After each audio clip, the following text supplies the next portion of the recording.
Hey, listen, I just had to do another video. It's a breaking news video, huge news, um, coming out of, once again, the Florida Bulldog, but this time, 9/11 authors of the 11th Day, Anthony Summers and Robbyn Swan. Robbyn Swan wrote the article, and it comes from the 9/11 Commission report's interview of the former Saudi intelligence chief of the General Intelligence Presidency, the astute Saudi Saudi Prince Turki bin Faisal Al Saud. And let's get right to the article itself. As you can see, 9/11 Commission failed to ask Saudi intelligence chief questions. Long secret interview reveals. And I'm also going to post the memorandum for the record.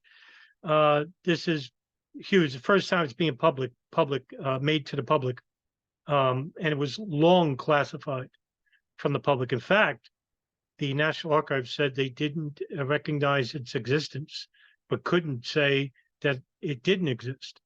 One of rare times it's ever happened.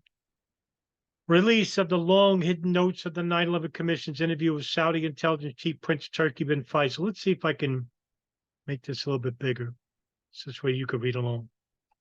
Points to a curious failure of the staff to ask the prince key questions about possible links among the 9/11 plotters, members of the Saudi royal family, and the intelligence service he ran.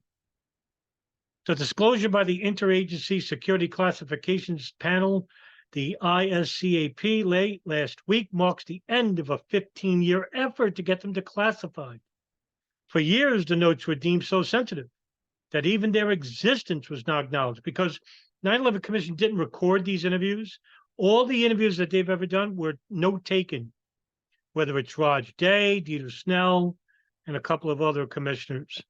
They didn't record these. I wonder why. Turkey first emphasized that the 9/11 hijackers have been recruited and indoctrinated outside the kingdom, then sought empathy by contrasting the memories that the families of the 9/11 victims still cherish of their loved one with the Saudis' own horrible memory of having produced 15 murderers. Prince Turki was arguably the most senior member of the Saudi royal family questioned about 9/11. The meeting with the prince, by then his country's ambassador to the United Kingdom, took place over 2 days in London at the end of October 2003. 9/11 Commission staff had just returned from Saudi Arabia, where they had interviewed other Saudis named in the post 9/11 investigations, including Omar al-Bayoumi and Fahad al-Thumairi. The notes of Turkey's interview, the memorandum for the record, right here. If you click on this, you'll see it pop up. There you go. So there you have it. Are the only known records of the session. The commission did not record or transcribe its interviews, typically relying on notes taken by a staff member. In this case, only Philip Zelikow, the commissioner's executive director, and Dieter Snell, who led the team examining the evolution of the 9/11 plot, took part. Snell wrote the notes. The September 11 attacks on New York and Washington killed almost 3,000 Americans in 2001. Of the 19 young men who hijacked commercial airliners and used them to strike the United States that day, 15 were Saudi citizens. Al-Qaeda leader Osama bin Laden had been born and raised in Saudi capital, the 18th son of a fabulously wealthy and well-connected businessman. Those facts alone focused U.S. attention on the kingdom. Had Saudi Arabia been a partner in the war on terror or a party to the crime? Prince Turki is the youngest son of the late King Faisal and nephew of the present Saudi King Salman Al Saud. In the words of author Steve Cole, who had studied him closely, he embodied Saudi Arabia's cascading contradictions. He's a multimillionaire and an intellectual, a promoter of Islam who favors banana daiquiris, a friend of America, and a supporter of anti-American causes. Turkey also headed the country's intelligence service, known in English as the General Intelligence Presidency, or the Directorate, for almost a quarter of a century, until he was abruptly fired just 10 days before 9/11. Press reports after September 11th and leaks from Congress joined inquiry into the attacks, repeatedly raised questions about Prince Turki and his brother-in-law, Saudi Arabia's veteran ambassador to the United States, Prince Bandar bin Sultan. That's a very infamous connection because Sultan is also linked to the 9/11 hijackers. The leaks related to the investigative material allegedly contained in the 28-page portion of the Joint Inquiry's report, known as the 28 pages, withheld from the public at the time at the assistance of the Bush administration. The Bush administration was protecting their interests here, Saudi Arabia. And because Prince Bandar bin Sultan was such a close friend of the Bush family, even given a nickname, Bandar Bush, that goes back, 30 years. It's no surprise to see that the Bush White House protected their interests and protected their assets. Excuse me. In August 2003, only weeks before his interview with the 9/11 Commission staff, Prince Turki had given a series of press interviews denouncing the leaks. "We are accused of something, and they will not tell what we are accused of," he told the London Telegraph. "Those who have seen those 28 pages have come out and issued statements about Saudi Arabia that are vicious, from our point of view, completely untrue." To the Independent, he complained of not having been given a chance to answer the allegations. At the outset of the interview, Director Zelikow emphasized to Prince Turki that unlike the earlier congressional inquiry, the commission was speaking with Saudis to get their side of the story. There is, though, nothing in the record to indicate that Zelikow or Snell ever asked Turki about the most personally sensitive or troubling issues that the inquiry had raised. There's a difference. The joint inquiry was focused on the domestic intelligence services, which is the CIA, the NSA, and the FBI, as well as INS, FAA, and other areas of local and federal government. 9/11 Commission was much more expansive. They interviewed all types of people involved with the federal, local, and state governments, as well as the CIA and the FBI, as well as people in the FAA and INS, even local law enforcement in Baltimore. So they interviewed a lot more people. The Joint House was not as persuasive when it comes to their interviews, whereas the 9/11 Commission was under a Bush lackey, which is Philip Zelikow, who was close friends with the Bush National Security Advisor, Condoleezza Rice. With the Joint House inquiry, you had a number of different people that were involved in Congress, but none had a direct connection to the Bush White House. Now, you did have the former CIA Director Porter Goss as the co-chair, and Senator Bob Graham of Florida as the co-chair as well. So leading members of Congress like Carl Levin and Tim Romer and Richard Benveniste, Tim Romer and Barbara Mikulski, they were not straight from the White House, whereas the 9/11 Commission had only looked at information that was provided to them, and the information that wasn't provided to them was classified, or that the Zelikow and the commissioners themselves would basically tell the 9/11 Commission staff, the panelists, not to look into this. The inquiry, co-chaired by Senator Bob Graham, reported that two of the 9/11 hijackers who had spent time in California, Nawaf al-Hazmi and Khalid al-Mihdhar, had received support from two men alleged to have been Saudi intelligence officers, and they are Omar al-Bayoumi and Fahad al-Thamari, and other people like Osama Basnan and Anwar al-Awlaki, as well as one person who has a deep connection in Saudi Ministry of Affairs, and that is the Islamic Saudi Minister of Affairs Director, Muassad al-Jar, who is actually redacted in the Pent Bomb and Operation Encore files, but was actually released.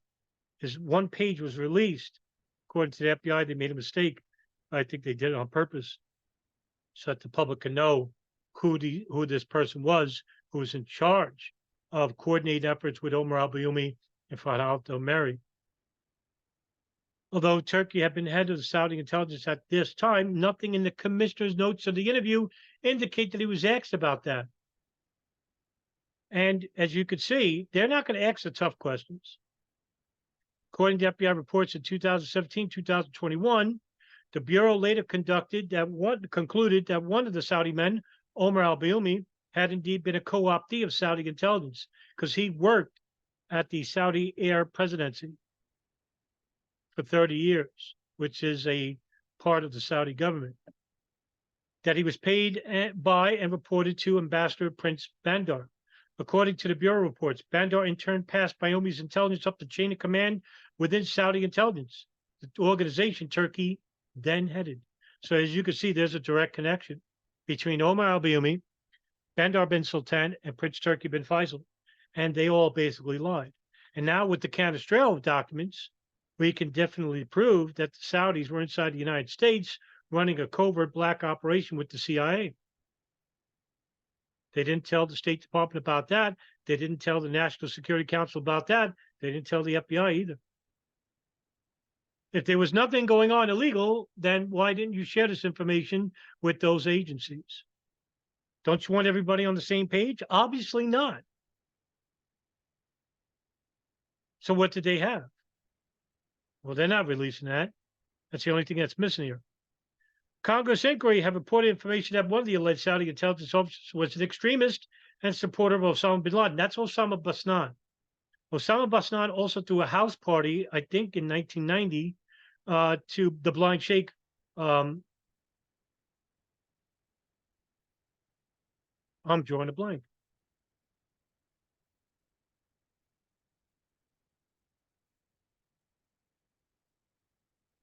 The Blind Sheikh. I forgot his name. Wow, I can't believe that. Getting older is fun.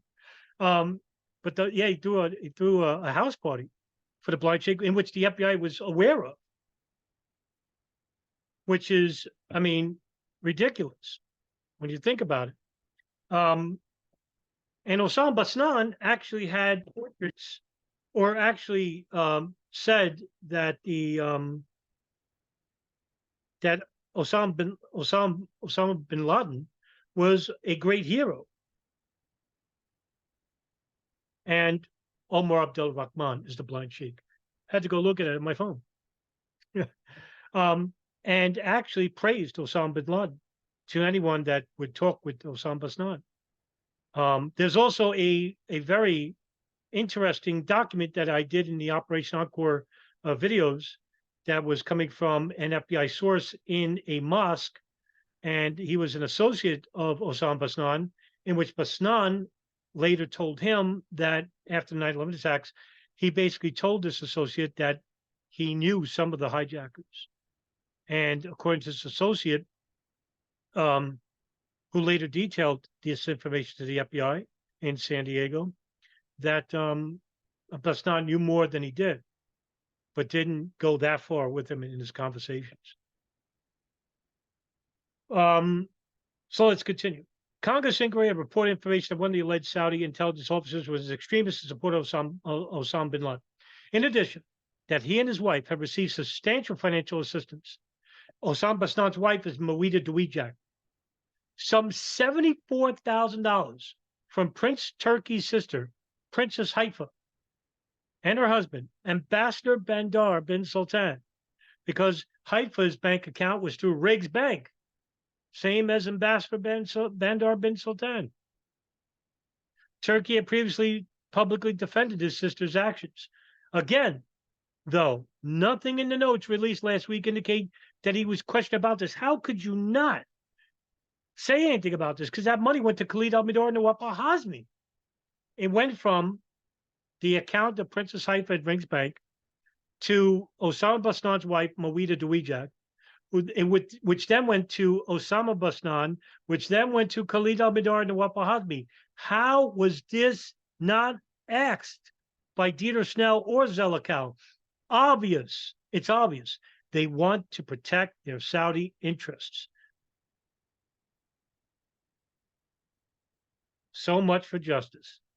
The inquiry, for its part, have reported testimony from U.S. intelligence officials that relations between the U.S. and Saudi intelligence services was very troubled, that the Saudis have been useless and obstructionist in pursuing terrorism investigations.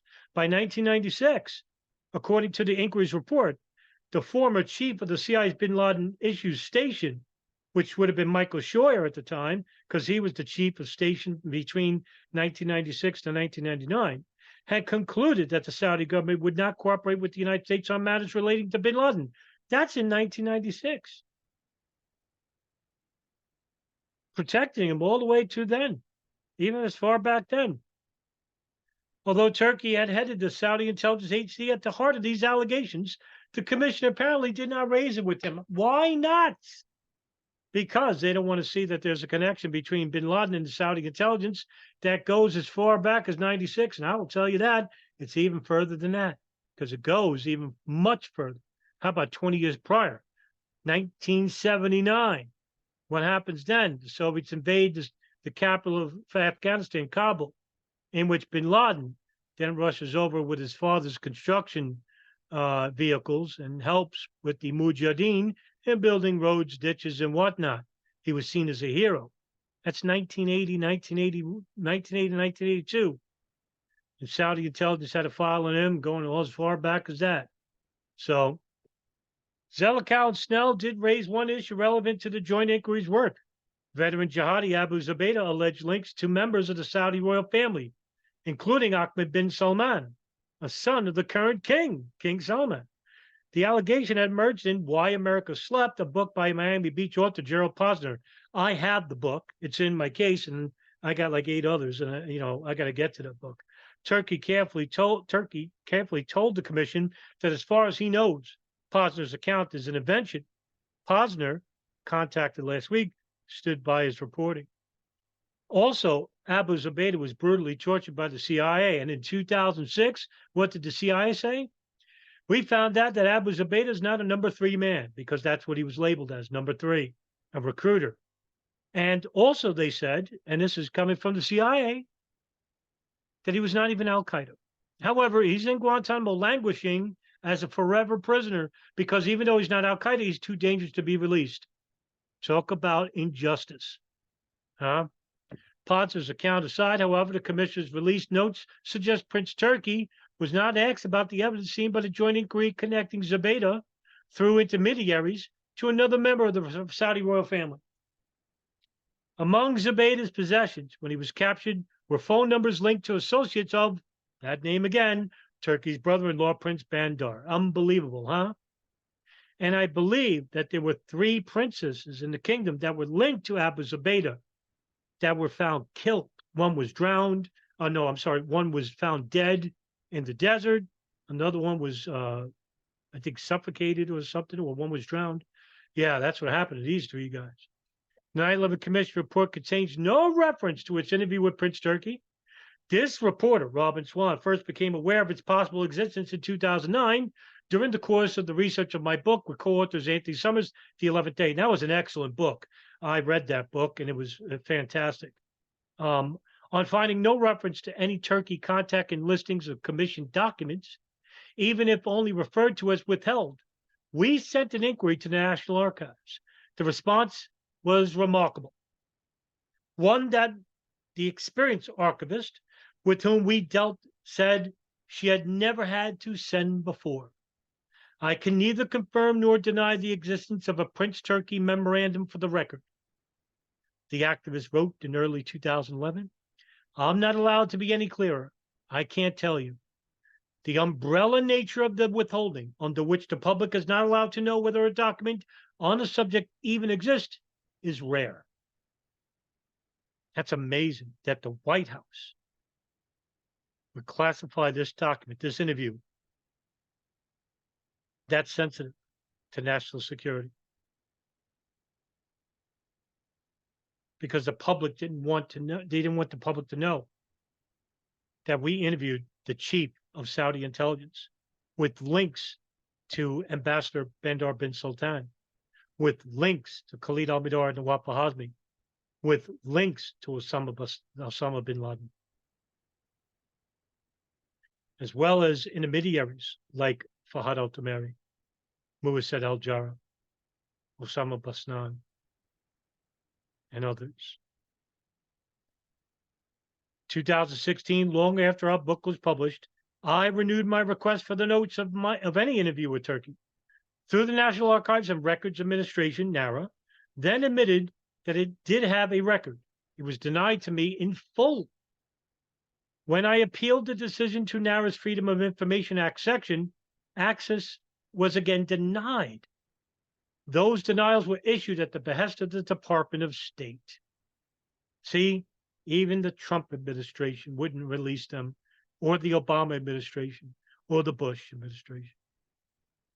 The agency, which had originally designated the notes as sensitive national security information, the disclosure of which could reasonably be expected to cause identifiable or describable damage to the national security.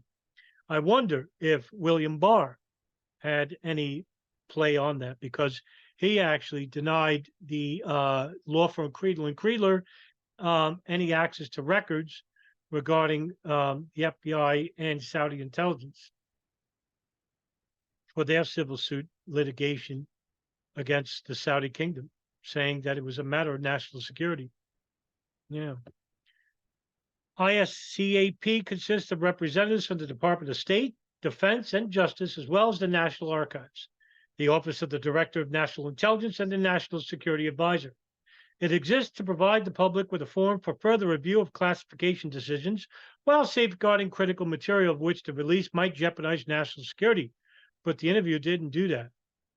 So why was it classified under matters of national security? Well, Mark Zaid, a Washington-based lawyer who specializes in national security law, is baffled by the National Archives' early decisions in the case. The document, he said, had apparently been classified at the lowest level possible, confidential, which raises real questions as to why it was withheld for so long. At its heart, Zaid said, it viewed this document as an example of how broken the classification system is and how overclassification harms democratic transparency. Even the prince himself wanted this information released, yet our government kept it hidden for 20 years. That's embarrassing. With the exception of 4 short paragraphs in a subject heading that remains classified under a clause meant to shield intelligence activities, including covert action, intelligence sources or methods, or cryptology, the interview has now been released in full. Reading the 12-page summary of the commission's meeting with Prince Turki, whom one Saudi Watch described last week as a savvy veteran who knew how to play very well in intelligence, politics, and the rough and tumble world of the Saudi royals, it seems fair to suggest that he played this encounter with the commission to his best advantage. Asked for his views on bin Laden's success in recruiting men like the 15 young Saudi hijackers, Turki quoted from the Quran, "Sometimes the soul veers toward evil." He likened bin Laden to the 15th century Italian Asiatic and preacher Girolamo Savonarola, an illiterate priest who evolved into a charismatic demagogue. 9 pages of the interview are devoted to a discussion of the aftermath of the Afghan-Soviet War. Remember what I said? Saudi intelligence has a file, so does the CIA have a file on bin Laden that goes back that far. Osama bin Laden in the Sudan, and the evolving bin Laden threat prior to 1998. It is about this period that Turkey offers the most detail. Turkey had assumed control of Saudi Arabia's intelligence service in 1979, just as the Soviet army invaded Afghanistan. Partnering with the CIA, Pakistani intelligence, and the Afghan Mujahideen, Saudi intelligence began an effort to drive out the Soviets. Osama bin Laden, Turkey said, was one of the thousands of young men from the Muslim world who flocked to the Afghan cause during the coming decade. Bin Laden had been on the periphery of Turkey's family circle for years. His father, Mohammed bin Laden, had run Saudi Arabia's leading construction company, and Turkey's father, King Faisal, considered him a political ally and friend. When Mohammed bin Laden died in a plane crash, how ironic is that, when Osama was a boy, King Faisal stepped in to stabilize the family's business and operations, declaring he would henceforth act as a father to the bin Laden children. Nevertheless, Turkey told the commission that he did not meet bin Laden for the first time until 1985 or 1986 at a reception at the Saudi embassy in Islamabad, Pakistan, that he subsequently met with him a total of only 3 or 4 times, the last time before 1990, and that he had never had a working relationship with bin Laden. He described the young Osama as having been amiable and courteous. Bin Laden's distinguishing feature at the time, he said, was the amount of money he had at his disposal. His success in the Afghan war made bin Laden a celebrity in much of the Muslim world. Turkey recalled, all doors would be open to him. In 1990, when Iraq invaded Kuwait and bin Laden offered his own forces to help liberate the country, he was rebuffed by the Saudi leadership. Turkey learned of the offer after the fact, he said, but had not been personally involved. Soon after this, bin Laden began expounding on the need for Muslims to fight against U.S. hegemonic interests, speeches which Turkey claimed earned him a rebuke from Saudi officials, but also put him on everyone's radar. By 1994, Turkey said bin Laden had been stripped of his Saudi citizenship and financially cut off by his family. After that, Turkey suggested bin Laden's money was kept outside the kingdom. Turkey said he had always been concerned about the possible misuse of charitable donations and that more needed to be done by Saudi authorities to regulate them. There had been, Turkey claimed, a measure of naivety by donors as to how these funds were spent.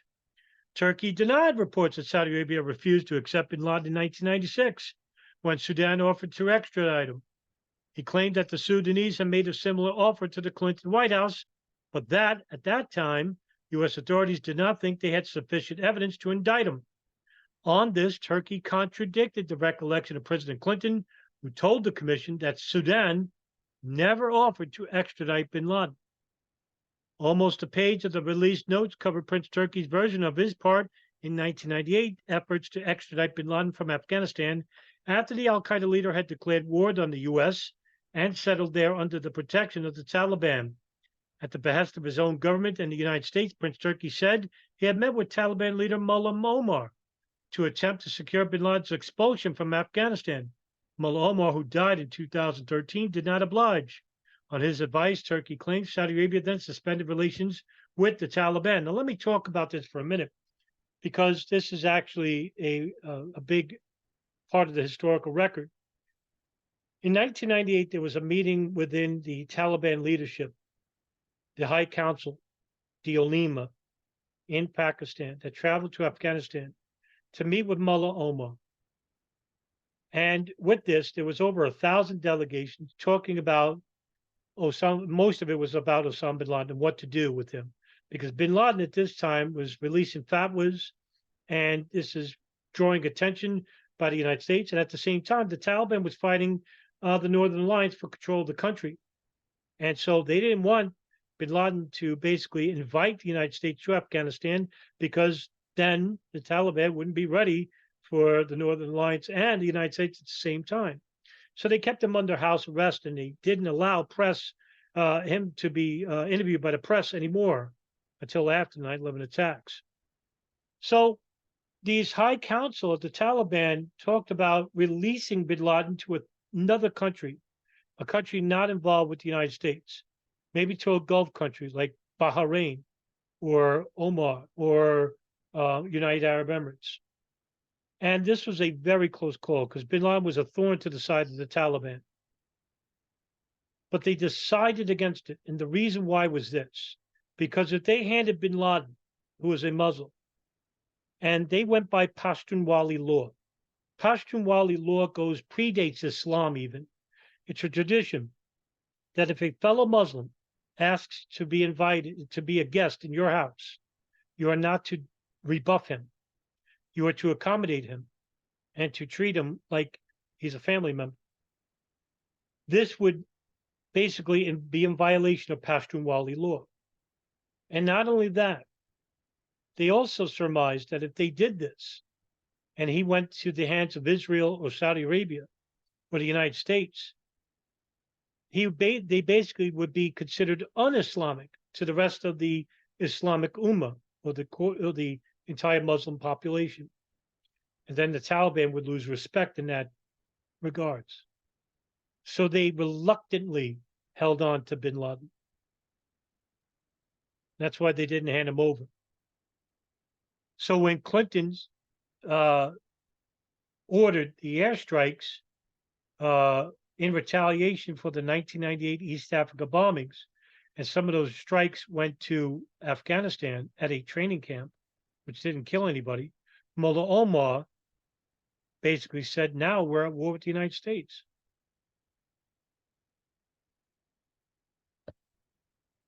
The prince may have been keen to get these points on the record. By the time he talked with the commission, he had been named in a $1 trillion lawsuit by 9/11 victims and families as having made a deal with the Taliban not to extradite bin Laden. In exchange, the families charged. Turkey promised to provide oil and generous financial assistance to the Taliban. The case against Prince Turki was dismissed by a U.S. court in 2005. There's also that aspect of 9/11 too. You have the Southern District of New York, who are entertaining Creedler and Creedler and Motley Rice in the litigation lawsuits against the Saudi kingdom.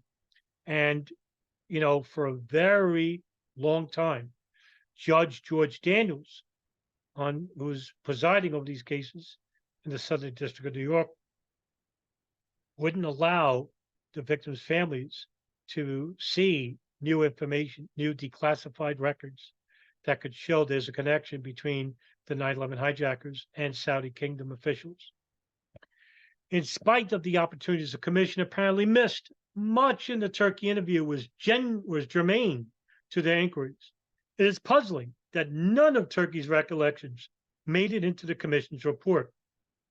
Neither was Operation Able Danger, which was a Defense Intelligence Agency's operation that involved the metadata collection of terrorist groups inside the United States, one being the Hamburg cell.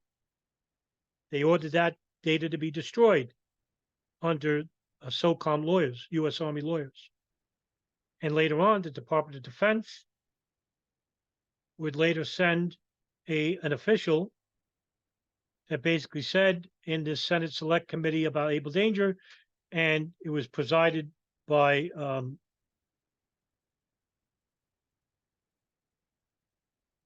the guy who invented the magic bullet theory in the JFK trial. I forgot his name, but he presided over the inquiry, and later found out that the defense official said that the information should not have been destroyed because they didn't consider Mohammed Atta, Ziajar, Marwan Shahi U.S. citizens. And the information destroyed was under the pretense that you can only hold it for 30 days because it's based on U.S. citizens.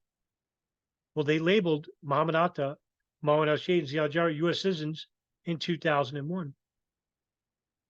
After 9/11, the department said, nope, they're not U.S. citizens. So that information should have been destroyed. A lot is missing in the 9/11 Commission. That's why I call it an incomplete report. The answer may lie in the fact that from the outset of the interview, Turkey required the commission to clear any statements they intended to attribute to him. Now imagine that. In any event, perhaps the process that became too onerous, or Turkey withheld his permission. Neither Zelikow nor Prince Turki have responded to questions about the commission's interview with the Saudi intelligence chief. Of course, they're not talking. No more. They won't ever talk to anybody ever again. You know what they'll say? Read the report. That's all they're going to say. They're never going to talk about anything new. That's why same thing is going to go for the CIA at Alex Station. You think they're going to bring anything new? Alfreda Ann Bukowski has her own Instagram account. She's retired. Think she's going to talk? Nope. Code for Black. Think he's going to talk? Nope. None of these people are going to talk. Saudi intelligence officials, Israeli intelligence, think they're going to talk? Nope. They're abroad. They're not coming back to the United States. What did they collect? Who knows? Could it stop 9/11? Probably. In mid-October 2003, 2 weeks before sitting down with the commission staff, Prince Turki had spoken publicly on a matter that troubles researchers to this day. Who in U.S. intelligence had known what and when about Nawaf al-Hazmi and Khalid al-Mihdhar, the first two 9/11 hijackers to arrive to the United States? In late 1999, Turki said Saudi intelligence had told the CIA that al-Hazmi and al-Mihdhar, then on their way to a planned meeting in Kuala Lumpur, were terrorists. What we told him, he said, was these people were on our watch list from previous activities of al-Qaeda in both the East Africa embassy bombings and attempts to smuggle arms into the kingdom in 1997. The CIA immediately denied Turkey's claim about the two hijackers, and the Saudi embassy in Washington issued a correction. In his commission interview, Turkey reiterated that he had been incorrect about contacts with those particular contacts, with the CIA, but acknowledged having known about the Kuala Lumpur meeting at that time. Everyone covering for each other, it seems here, right? Unbelievable. These are the critical elements of the 9/11 story.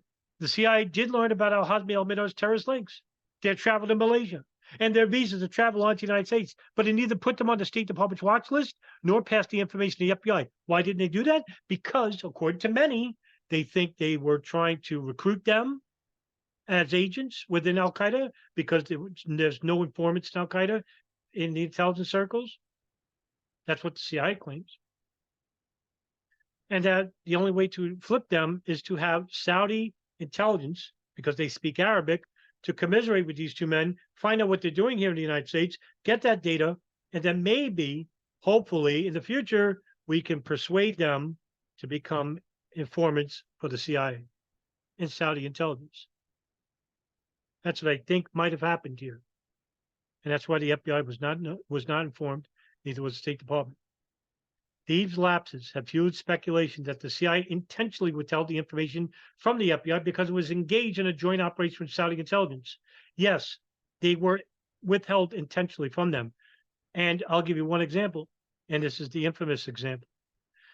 There was intelligence, central intelligence reports that went to Alex Station, a CIA virtual station, that said that Khalid al-Mihdhar and Al-Watanabe are entering the United States, and they have U.S. visas. When the FBI, who was working on behalf of New York, who had liaison to the CIA's Alex Station, read that cable, they tried to draft their own cable. However, Tom Wilshire, the deputy chief, the number 2 in Alex Station, told his analyst, Michelle Ann Casey, to tell the FBI analysts, Mark Rossini and Doug Miller, not to release that information to the FBI. Why?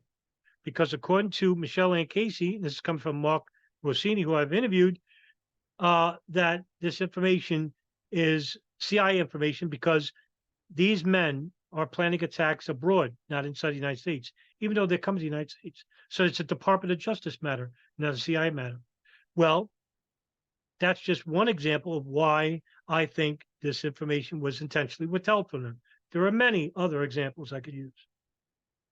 Although not asked about his speculation, Turkey told the commission by contrast that he faulted the kingdom for its failure to infiltrate Al Qaeda. Maybe they did, and they didn't tell anybody. At the end of the 2-day session with the commission, the prince stressed that the kingdom was prepared to accept its share of any blame that may be assigned. But fairness dictates that it knows the questions and accusations directed against it. Neither Zelikow nor Snell, however, the record of the meeting now released indicates, took the opportunity to ask any of the questions that they had missed. It figures. Why? Because they are protecting their interests, and also they don't want the public to know that there was indeed a covert operation between the CIA and Saudi intelligence, because Saudi intelligence has connections with the 9/11 hijackers and Osama bin Laden. That goes back to the 1980s. The following year, when the commission's report was published, the Saudi embassy posted quotations favorable to the kingdom on its website. You know, it's one thing to withhold information. It's another thing to actually declare your fellatio with Saudi kingdom, right? What a big FU to the victims' families. What a big screw job for them. Because that's who they're protecting over the victims' families, right? We have an evil government, one without morals, one is apathetic to human affairs. And I just wonder how could people vote, knowing full well that it's never worked in their favor, that these are the type of people that you're supporting with that vote. The clear statements by this independent bipartisan commission, Turkey's brother-in-law, Prince Bandar, said, have debunked the myths that have cast fear and doubts over Saudi Arabia. In light of the questions that apparently remain unasked to the Saudis, that is a stretch. That's a great ending. Thank you, Robbyn Swan, for the article. And I'll link it at the bottom of the description. Look, this is the reason why some fringe truthers can never, ever last. And that's because with new information coming out, it contradicts their theories, their false theories. But when you look at the information now, such as this article and the interview with Prince Turki bin Faisal, which is basically a scratch on the surface, look at all the latest revelations that happened within the last 3 years. the Operation Encore files, the Canestraro document, and now this. And in time, more information will be released. But there won't be many people to report on this. And as long as I have breath in my body, I'm always going to report on these matters without prejudice and without bias. Okay, unless something new happens, I will see you after the holidays. Please enjoy the holidays. Be safe. See you in the next video.